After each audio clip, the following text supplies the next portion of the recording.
Hello everyone, welcome to my channel Ammu Simple Maths for Class 10 CBSE Mathematics. I am Amudavalli, your Maths teacher. Dear students, so far if you have not subscribed my channel, kindly subscribe so that you can watch all the videos based on revised syllabus for this academic year, and also click the bell icon so that you will get new updates. In today's session, I am going to teach you the important key points and important formulae which are related to exercise 5.2, that is from chapter 5, arithmetic progressions.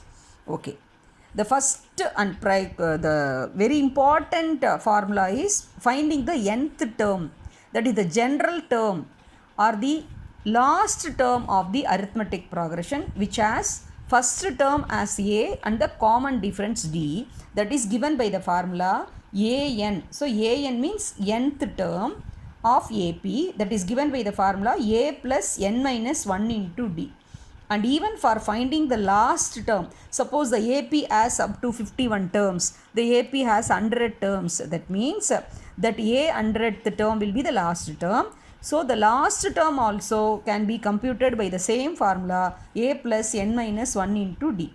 So students must have a warm-up exercise using this formula. Suppose A2 means A plus 1D, that is A plus D. A3 means A plus 2D. A50 means A plus 49D. A99 means A plus 98D. A123 means A plus 122D. Like that, you yourself can give up a warm-up exercise using this formula. You yourself assign some terms a20, a40, like that. Any number you can assign for n, and you can make use of this formula and you can make the formula thorough.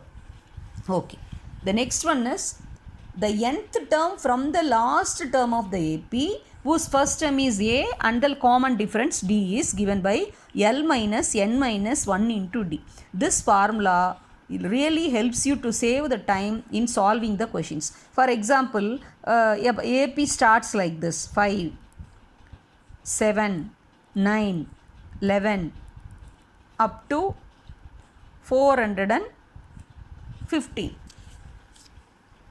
See, this the last term is 415. Suppose the question is, what is the 11th term or 13th term from the last term? Once again, I'll repeat. Suppose the question is like this. This is the given AP, and what is the 13th term from the last term? What is the last term? 415. That means you can make use of this formula. In the place of L, you can substitute 415. 13th term means 13 minus 1 is 12, and the D is A2 minus A1, 7 minus 5, and 9 minus 7, that is 2. So if you substitute, you can directly find the answer. So this formula will be very much useful to you. Then if A, B, C are in arithmetic progression, then the middle term B can be computed by the formula A plus C by 2.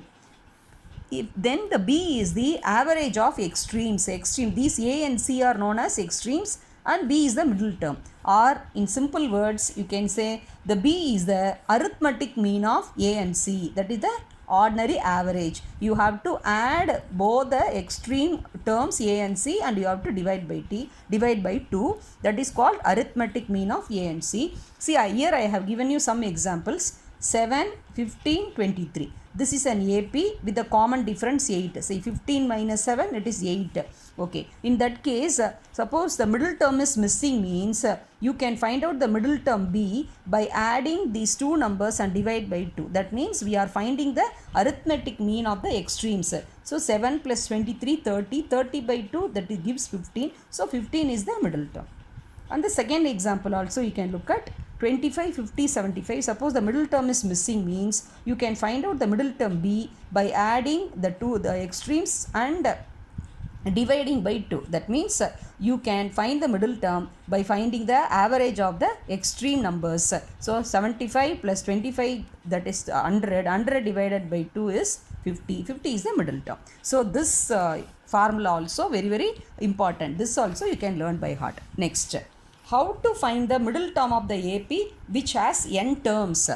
Suppose the n means there are two cases are there. The number of terms may be odd. For example, there are 17 terms are there means what is the middle term means n plus 1 by 2th term. So 17 plus 1 is 18 by 2. The 18 by 2, ninth term is the middle term. So you can find out the middle term, what is the value by using this formula. That is, in the place of n, you have to substitute n plus 1 by 2. So you can generate the formula. So a plus, in the place of n plus 1 by 2 minus 1 into d. That's all. If n is even, we will be getting two middle terms. Then n by 2th term and n by 2 plus 1th term are the middle terms. So a n by 2, in the place of a n we are substituting n by 2. So that is a plus n minus 1d. In the place of n we are substituting n by 2. So a plus n by 2 minus 1 into d. And a n by 2 plus 1 is equal to a plus n by 2 plus 1 minus 1 into d. Plus 1 minus 1 will get cancelled. So that can be simplified, and you can get the formula a plus n by 2 into d. So how to find the middle term for the given AP? You can make use of this formula and directly you can solve it. I hope this video will be really useful. If you find any doubt, you can post your doubts in the comment section, and also post your valuable feedback also in the comment section. I wish you all a happy learning. Thank you, students.